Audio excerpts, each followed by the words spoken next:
Done. We are live. Hello. Hello. Hi. All right. We are going to get started in just a moment.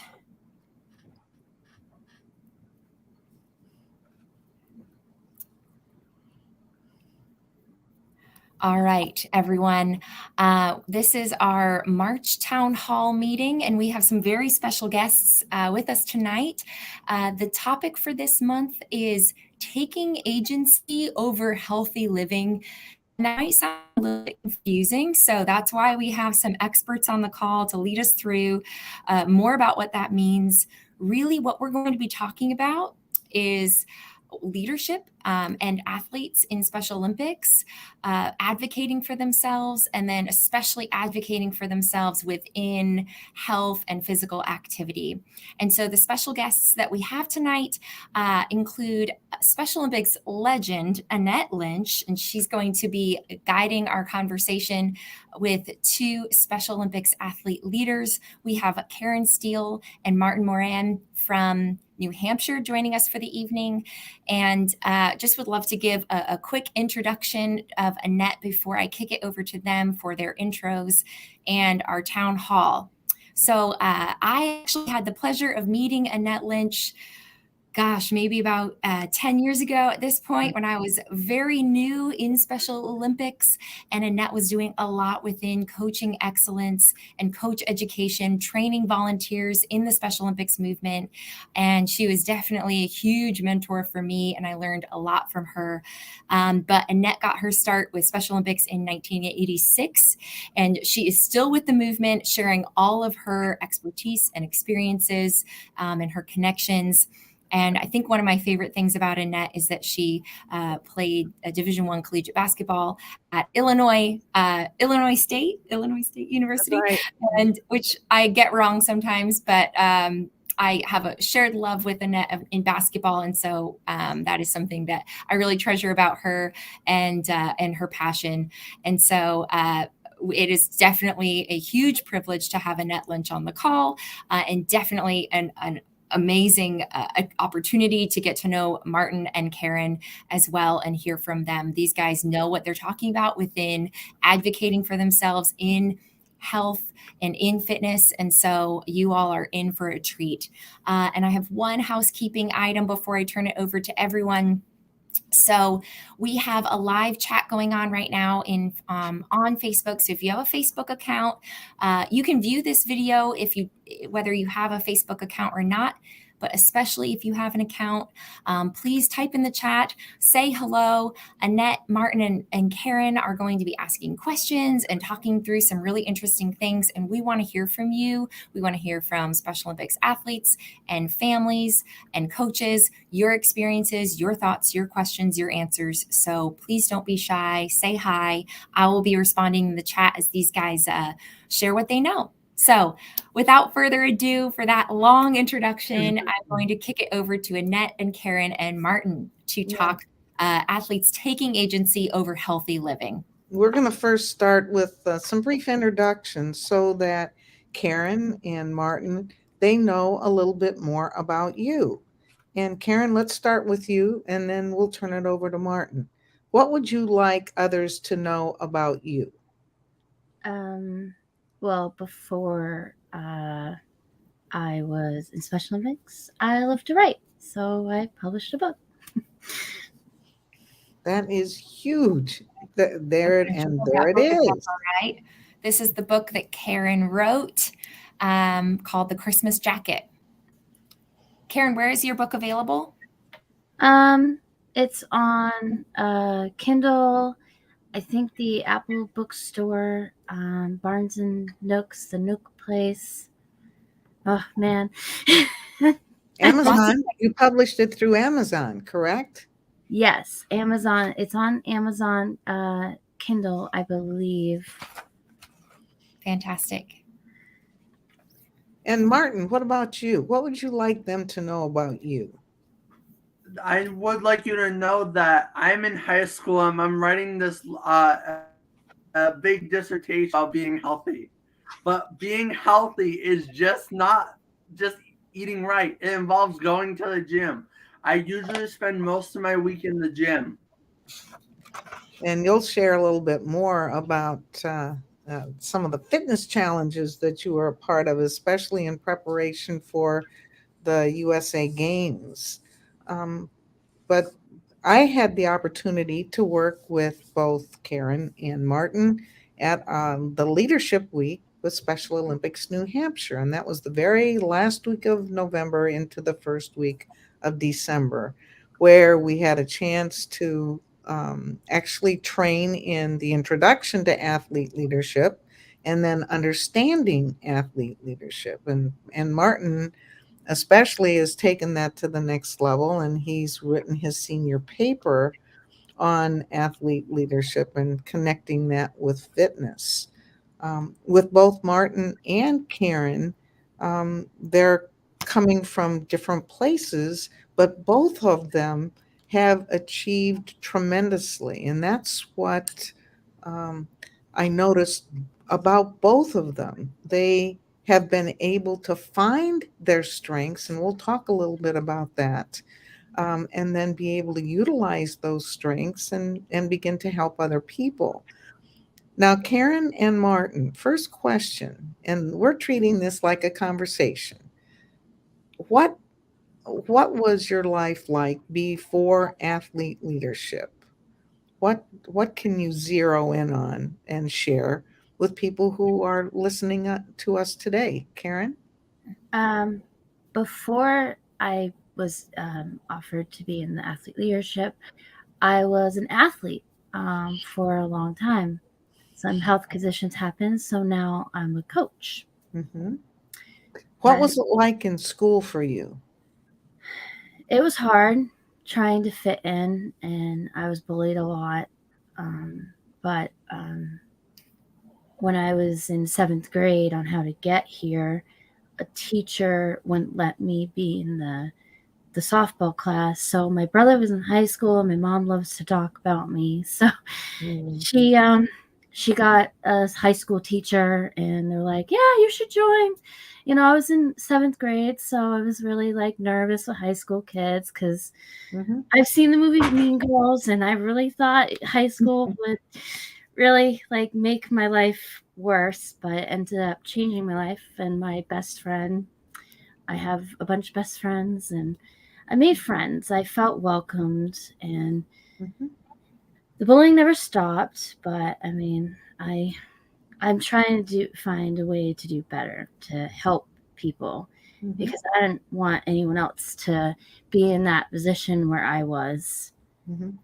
So I And thank my mom for doing that sure. because it got me here today.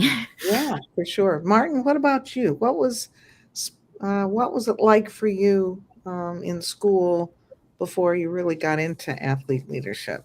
Before I got really into athlete leadership, it was more focused on studies, more focused on my educational process.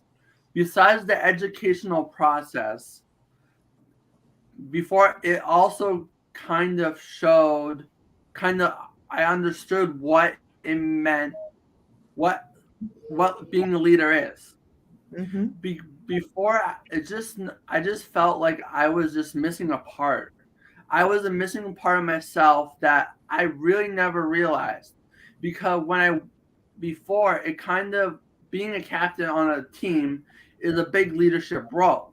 But when you take that role, you kind of get to the next step. And then which led into athlete leadership, Mm-hmm. which also led for me to be a health messenger. Mm-hmm. And that was a process that you went through. Karen, you went through a process too. I know that when I first had an opportunity to meet you, you were very quiet. Not that that's all of who you are, but being able to come out of yourself and begin to advocate. And I think for both of you, it came through athlete leadership, the training that you had an opportunity to get. And there was no place to hide in athlete leadership because each of you had to make a speech and so on. So, Karen, what's athlete leadership then meant to you? It means trying to be a leader for athletes that can't do that, and self-advocating and building relationships. Mm-hmm. And I know that when you first started, when you made the jump to just being in the class, to being part of the class, you began to share things. I And did. what was the response of your classmates in athlete leadership? How did they respond? They understood. Yeah. I shared my story of being bullied, and they understood because I didn't feel like I fit in. None of the teams I knew. Mm-hmm. So, I mean, it was a really process to go from being shy and not sure what to do to sharing my story and others going, I feel you, that stinks. I'm here. And I felt like from being a little person to I had friends. Sure. And Yeah. Martin, what has athlete leadership meant to you? It has meant understanding the definition of leadership. Besides taking the leadership away, I also learned what healthy habits can implement. Like you could, like before I was drinking all these unhealthy beverages and candies, along with eating junk food and fast food. But now I'm kind of taking it and say I want to into the gym so I don't have to have an increased risk of an underlying health condition. But it also is proved to me that exercise is my life. Like, and it also helps me lose like weight, which in building muscle to be prepared for sports. Mm-hmm. Like being a tall guy, you can't just be like very overweight, obese. You kind of have to build strength. Yeah.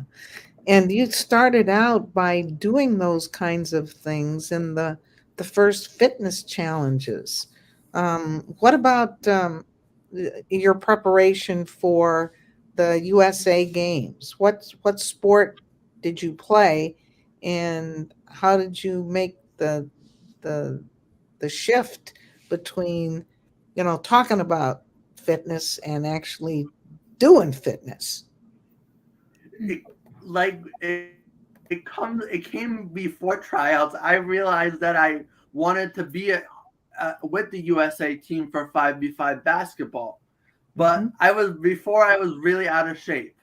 But after tryouts, I realized that I'm really out of shape, and I really got to get myself into the gym to show people, my teammates, that being the youngest person on the team doesn't mean that I don't have the skills. So each time I went into the gym, I focused on a specific skill. Sometimes I focused on running. Sometimes I focused on dribbling and passing and rebounds, or sometimes I also focused on my game, my strategy. Do I want to defer the tip to the second half or the second quarter? Like you gotta be. It can't comes mentally and along emotion. Like mentally, it kind of makes you think of every move that you have to make to get what you want. Like which is basically being a bronze medalist. What each of you learned when we got through and addressed the basic leadership skills. There's 6 of them. And each one of them meant a little different, but each one of them needs to be mastered in order to be an athlete leader. Now, it doesn't mean we have all of them right off the bat. It means we have some of the things in each one, and we look to build upon those strengths. But can you give me one of them, and then we'll actually share what those 6 leadership skills are. Karen, can you give me one of those 6? Goal oriented. Goal oriented. What has that meant to you? Staying focused and making a goal, achieving the goal, and just keep doing it. Mm-hmm. And that's helped to carry you forward, like your book, what you've done on the book, and that you just haven't ended in one book. How many books have you written now? I think I'm down to 4 or 5, but they haven't been published yet. Okay, no, but the fact that you put those ideas to pen is important. So goal oriented is one. What about you, Martin? What's another one? Another leadership skill? A relationship building. Yes, Relationship building. relationship building. And what needs to be developed before you really have a really good, solid relationship? What's a biggie? You actually brought it out. It starts with You a have to T. you have to build trust. Build Yes. trust. Yeah. And what does that do when you build trust? It makes friendships, makes Mhm. teams bond together. Mhm. Because you know somebody has your back. You know that trust, you're willing to be vulnerable. You want to be a good friend and you want them to be a good friend. And for you, Karen, one of your friends did what for your book? She illustrated it. Yeah, I met her through Special Olympics and illustrated my books. That's pretty cool. So you got 2 former athletes. That's right, for sure. So we've got. I love that that's a mark of leadership, that you are making connections and building confidence coming out of bullying to be maybe more bold and make relationships. And not that you're making relationships to get something out of it, but it came out really great where you have a friend that is awesome at illustrations and could do that illustration. Yeah. I think that's really cool. And if I might interject that we have a comment that I just wanted to share from a fellow athlete here and staff member at Special Olympics Virginia. So Emily also shared, she did Global Messengers and is also a leader like you all. And I think this relationship building skill is a cool one. And she shared also being able to be more outspoken and make more friends because of being a global messenger in the leadership program here in Virginia. So I think that's a really cool testament to some of these shared skills, and wanted to share that. That's really awesome, Emily, and we're grateful that you shared. For sure. Thank you, Emily. What's another leadership skill? One of the basic leadership skills. Karen, is it your turn, or Martin, is it yours? I think it's mine. Okay. Which one? What would another one? Communication is a big one. It is a big one. What has that meant to you? Well, communicating through my athletes has helped me a lot because I can understand their strengths and the weaknesses and try to work on it. Mm-hmm. You've also communicated through your what? My book. Yes. Told a story. Mm-hmm. That people, many of them have identified with. And that's another form of communication. What's another one, Martin? Decision making. Decision making, yes. And what has that meant to you? Decision making, it comes down to whether I play a sport or whether I try to do my homework. Because kind of goes back to the study sport. Like, do I go out? It meant to me by kind of deciding. It's kind of like cause and effect. Do I want to do this for a party, or do I just want to? It's like you have to make on small details. You have to make, like whether I have a scoreboard or I don't have a scoreboard at a basketball game, or do we have pizza, or do we have meat and potatoes at a like a Special Olympics. Yeah. What's the nutritionist, a nutritious meal that we can have at Special Olympics and not just pizza? Hmm. What's another one, Karen? I think we're getting close to, This would be 5, right? yeah. Keeping count. Adaptability. Yes, that's an excellent one. And certainly in Special Olympics, we need to be flexible. But what does adaptability do for you, knowing that that's a basic leadership skill? I'm going to ask you the same thing, Martin. So think about what adaptability has done. Karen, what has it done? Things don't always go as planned, so you got to adjust to what you have and quick thinking. And focus back on your goal. A lot of times people try to take you out of your goal, to try to distract you from your focus, either because they're envious of what you can do or they want to be the person in charge. But that's exactly, I think, has helped you with your books, because you didn't stop with just one. So the books was one area, and the other area was helping to advocate not only for yourself but others. So what did that look like?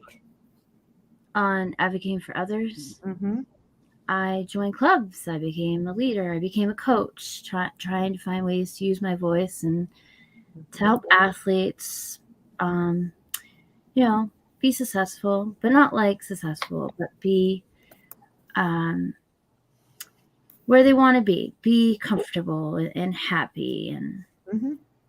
And that's huge, Karen, because what that does is you've helped people help themselves, because that's where the biggest change is going to occur, as you found out even yourself that weekend of what you were able to achieve. Martin, what about you? What does that look like for you? Adaptability is basically being flexible, which is another synonym that I know from writing my paper. But adaptability in my life is when you have something that is planned and it doesn't happen. So say if I were gonna need to go take a test or something and it suddenly just gets canceled or changed. You have to say, okay, it's good, but you have more time to reach a goal. Yeah, it can get you back on. So that's taking. If I may, I just posted in the chat for athletes to give an example of them being adaptive. So if we get any good ones, I might play it, but we'll let you guys keep going. But we have that question. So athletes, if you have an example of being adaptive, changing your course, but staying in your goal, or as Martin put it, being flexible with a change in your schedule or a circumstance, then please share and we will shout it out while they continue. What each of them have done with adaptability has been able to kind of reconnect with what they wanted to be able to do. And it hasn't stopped you. Maybe sometimes before it stopped you, because sometimes those situations were extremely painful. But being able to kind of get back to your core, what's the most important thing to you? If we were to ask you, what's the one most important thing to you, Martin, what would it be? And then Karen, what would it be for you? Like, one most important thing for me is being physically fit and healthy. Okay. Karen, what about you? It can be something entirely different. This is just personal. I would say making sure my athletes are happy and having fun. Yeah, having fun. When you have fun, you enjoy the moment. And sometimes the moment actually has challenges with it. Every moment is not really easy, but what you do with what you have, really brings out the best and each one of you. Okay, we've got another basic skill, basic leadership skill. It's just not enough to do. How can we do something to do better? What's the focus there? What's the basic leadership there in doing better?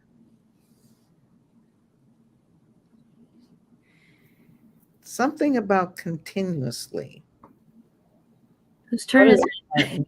it? What is it? Continuously. Continuously improving. Yes, that's exactly right. So it doesn't limit you. What has it meant to you, Martin? Continuously improving. It meant like keep working on a specific skill. Like say like till I master the 6 leadership skills, you have to continuously work. An example of it is you have to continuously work through a presentation. It might Mhm. be you might have to adjust. You might have to adjust it to a group of people. Mhm. What about you, Karen? Well, what I do for my athletes for bowling is I keep a score sheet and I Mhm. give it and I tell them the score of last week's compared to next week, this week's, and if it's good, they're proud of it and they're continuing to improve. Mhm. Record keeping is important because record keeping acknowledges what you're doing well or improving upon, but it also acknowledges what you may need to continue to work on because you're not quite there yet. So, all information is good information because it helps you hone your skills. That's why there's 6 core leadership skills. There's not just one. And you can take a look at it. Maybe it's like a diamond. A facet is one side of a diamond. And we're looking at here 6 different sides. So, in order for that diamond to really be able to show its luster and brilliance, you need each of them. And as you continue working on them, that sparkle gets even more. Now, in terms of advocating and going the next step as being a health messenger and looking at fitness, how have you connected, Martin? How have you connected athlete leadership and fitness? I have connected it between my personal fitness along with helping fitness with others. Like my practicum is leading a fitness challenge, but leadership connects to fitness by trying to relate your fitness goals Mhm. with being physically fit. Mhm. And so leading this fitness challenge, you've led your team. You said earlier that you were a team captain. And so how did you lead your team? Um, what did you do with your team to begin with? First, I developed a relationship. Okay. Second, I kind of under, thought about how I should lead them. So, for the first part of this, when Mhm. for my low program, we were just going in the stretches, which was Mhm. not really a proper warm up. True. So then I kind of told my coach, I want to do 2 laps. Then I want to get a light warm up along with a little bit of strength exercises, Mhm. such as sit ups or push ups.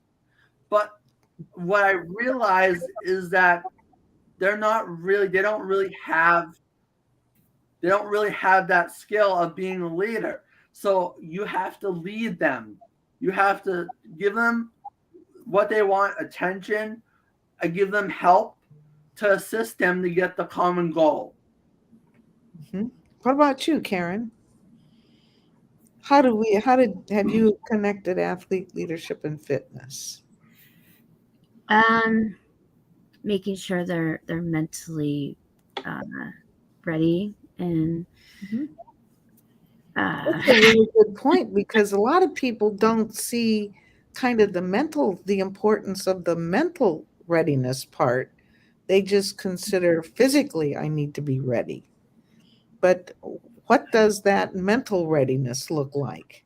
well, I use my past experiences to give them my advice, and they can either take it or not take it, and get But them. you offer it, and you I offer don't. it Yeah. freely. With regard to now fitness and a healthy lifestyle, you found out that you just can't do one without the other. Or if you do one, it doesn't lead you to maybe the best place that you can be. So, with what you have done, Martin, you were using fitness. Tell about your steps. Remember one of the fitness challenges? You had to record the number of steps you did. What did that look like? That like first step number one is you gotta have a like an Apple Watch or a tracking device. But Okay. then number two, you have to fill out a survey, which is very tedious, with a number of steps, kind of focused number of steps. The goal was to get 1,000,000 in 6 months.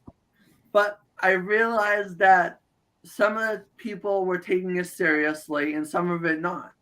So I built relationship with the people who were taking it seriously because I felt like they could benefit from motivation. Very But good. what I realized is that you have to by example. Mm-hmm. I popped a chat question in here because, and I love that you were talking about motivation, Martin. I think this is such an interesting conversation when we are thinking about athletes being leaders and fitness. And I think it makes me think, why is it so valuable that you guys are leaders to other athletes, or leading yourself in your own fitness goals? And health goals. And so that made me think of motivation. So I wonder if anyone in the chat would like to share, or Martin, or Karen, or even Annette, who motivates you to be fit and healthy. I think we know our parents can be motivating. We know our coaches can be motivating, and our friends. We know we can motivate ourselves. And so a part of me wonders if some of this conversation is of value because we're talking about kind of self motivations. If we are our own leaders, then we're leading ourselves towards making healthy choices. But is that something that, do you feel like you guys are leaders for yourselves just as much as you are leaders for others? Yeah, I would say it's my health. My health isn't doing well, so I'm trying to change the way I eat to be better. And I guess I'm my own leader, trying to lead to more good habits than bad habits. Yeah. And it's a daily commitment, isn't it? You have to make a daily commitment to be your best. And sometimes you fall a little short, but what occurs is, at 11:59 and 59 seconds p.m., with one more tick of the clock, what do you have?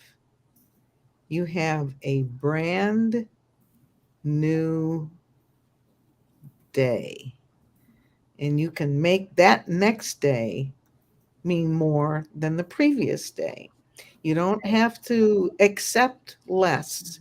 One of my former players played for her mother at the high school level. And I'll never forget this phrase: if better is possible, good is not enough. If better is possible, good is not enough. And that's when you take a look at continuous improvement. How can you better yourself? And it doesn't mean you fall short. It means that you take and you build upon strengths. And that's what I learned from Special Olympics athletes. Mm. Because in sports, people tend to focus on the negative. Hey, you can dribble well with your right hand. We want you to do double time with your left hand. Mm. Well, one of my athletes had cerebral palsy, and I could have worked with his left hand and not change it because it was so restricted. But we taught him how to trap the ball. We taught him how to be able to move, get the ball with his good hand, and take the other hand to put it next to it. And you know what happened? The mistakes went away because he was building on what he could do, not what he couldn't do. And each one of you have found those strengths. Karen, for you, it's been writing and then being able to switch that over to helping others as a coach, as a confidant, as a motivator, that you've been able to continue forward. And Martin, you've started out and your strength has been communication. You are never one to have few words. You are not afraid to say what you think, but you're also using your leadership and the fitness challenge now of being able to be a role model toward that end. Mm. So, with that said, what's your next goal? What are you thinking that you would like to achieve next? Because I know you all are thinking about something. Karen, what does it look like for you? And Martin, what does it look like for you? What's your next goal? Or would you like to extend the goal that you're working on right now? Y'all can answer this in the chat too. I just posted it. What is your all's next goal? My What do you next think goal, about this topic?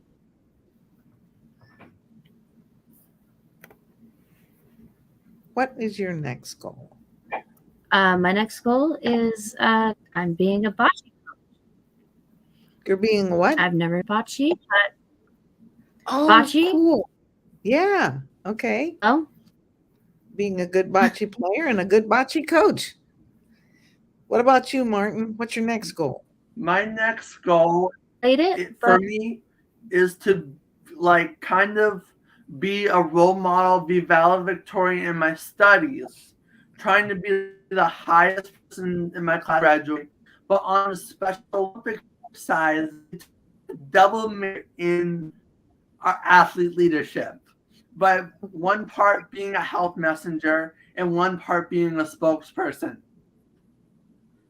Good. But also advocating for change, which in New Hampshire I see a lot of improvement that we could do a little bit better. Mm-hmm. Emily said that it was helpful in the pandemic to hear other athletes staying fit. Stephanie Mutter's goal is to make new friends in Special Olympics. We have a few other folks who said some cool things about who motivates them. Stephanie also said that her parents and her motivate themselves. And then we have a shout out. Jerry Holy's here, and he also says that he, is mostly motivated by himself, and then also, like you guys, has turned that into motivating others. So I just wanted to give a few shout outs. There's a lot of great comments, and I'm keeping up as best I can as y'all chat, but these goals are really great. So thanks all for sharing those. And I wanted to, and for the folks in the chat also sharing. With fitness and a healthy lifestyle, how do you daily make a commitment to that? What are the struggles that go along with that? Martin, what about you? For me, commitment. The struggles is trying to adjust to where I'm at from being a national player for basketball to in my local program. But another struggle for me is trying to be not a gym rat, but trying to boost my endurance. Like not focusing on basketball every time I go to the gym. Try to balancing my schedule with school along with physical exercise. Now, is this going to be just a temporary thing? What's going to happen next year? Maybe one next year. My plan is to finish my one class at my local high school, along with taking another college class. Oh, cool. Very cool. And your commitment, health is just not a one-time thing. What is health?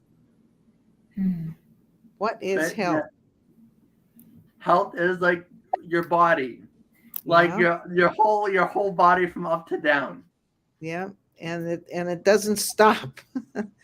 If you stop, it stops. And now we have a problem. Karen, what about for you? What's the commitment, that you make to yourself with regard to healthy living? Healthy living. I think just waking up every day and trying to do some exercises and keeping my cholesterol low in check. Yeah. And it's not easy. I mean, I know I've been on a weight control program myself. The athletes have helped me stay committed, because if I let it go, it not only affects me, but it affects other people that I work with. I end up being less than who I am and what I can contribute. And my goal has always been helping others help themselves, because I believe everybody has that capability. It's unlocking the potential. And I think that with that, other people, it's like each of you have established a legacy. The legacy has to do with what you've been able to improve. And as you work with other people, that legacy is extended. So you start off one and you help one other. That person helps one other or two others. And it can go on so that you have no idea. You could be helping hundreds of people because of how you are and what you end up doing in advocating for yourself and for others. We have some I see really great Pam. wisdom in the chat here. So Pam had admitted her struggle, not drinking enough water. And so one thing I wanted to show right next to me here, Pam, I have my trusty light green water bottle that I have successfully kept and not lost for over a year, which feels like a big success. Yes, Karen has her water. Yeah. And I love it. It's super durable. I can go upside down. It doesn't spill. So I love this water, and I can keep refilling it, and it helps me remember to take sips. Other people shared really great things. And I think this also reminds me of the relationship building component of leadership that you guys were talking about. You mentioned building trust, and part of that is willing to be vulnerable. So this isn't always a fun conversation because we're admitting things that are hard for us, but it's a good thing to do that. And so love that Jerry shared eating sweets, and we had some other people reflecting that was also a challenge for them. Some challenge with, managing weight. Yeah. I really love this Emily. point. Yeah. And Emily even said, I thought this was really great, guys. She said, you got to keep trying to be healthy over and over again. It's a never ending journey full of different challenges. And I think that's a really honest look at a life of, being leaders of our own bodies and our own decisions, and being healthy. It's not a decision we make one time to make one good decision. Like, I ate one salad this week. Great. That's my healthy choice. It's a daily practice. So thank you for sharing that, Emily. And I just think these are really, really great. And even, Izzy reflected and with her listening skills of something you said, Annette, try again the next day and the day after that. 11:59 and 59 seconds. You've 1 second left, and it's a new day, and we can make it whatever we want it to be, with new goals and new energy to try and make healthy choices. So, thanks for reiterating that in the chat. Before we have kind of a wrap up and I'll ask both Martin and Karen, if there's one thing that you'd like to share, what would that be? And for those of you who are listening and being a part of what we've done, if you have any questions or would like to make a comment yourself, please go ahead and put it in the chat. As you're putting it in the chat, Martin and Karen, if you have one parting thought that you would like to share with others regarding whether it's athlete leadership, whether it's the connection between that and fitness and a healthy lifestyle, what would be that one parting thought that you would have? Who'd like to go first, Karen or Martin? I'll do it. Go ahead, Karen. Don't give up. Don't give up on yourself. Don't give up. Persevere. Did you hear me? Don't give up. Yes, that's an excellent one. Martin, what's your parting thought? My parting thought is fitness is not just your health. It's about understanding what your body is. Going into the athlete leadership section, that being a leader doesn't just come from one mastery skill. It comes from building trust, building those 6 skills along with working at them, working with others that you have a hard time with, making the next step every time with every person. Very good. Thank Both you. of you had excellent parting thoughts. If more of us would listen, we would be in better shape as well. What about the chat? Do we have? There weren't any questions. We have a one. Jerry piped in and shared a comment. Changing your workout routine to work on different elements, you'd be surprised how much you will improve. Which sounds a little bit of what Martin was just saying. Not just focus on one thing, but to focus on multiple things. Oh, and then I do think there is one question that's popped up here. Oh, yes, Karen, with your coaching experience with Special Olympics, what of the leadership traits do you think are the most important, specifically within coaching Special Olympics? What's the most important you would say? I would say the communication and relationship building. The communication and relationship building. Relationship building. You got to communicate and build coach experiences and other people and to where they need to be. Thank you. That was great. And then we have a comment. We'll end it here with this positive comment from Anna, who's been also pretty active in the chat, just saying that this has been really fun to listen and to participate. And so I just thank you, Anna, for your kind of final comment and the rah-rah for talking about this conversation or talking about this topic of leadership and fitness.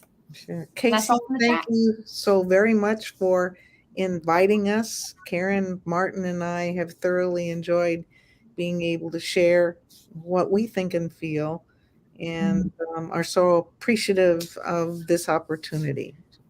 Well, thank you all so much. You are definitely leading the way.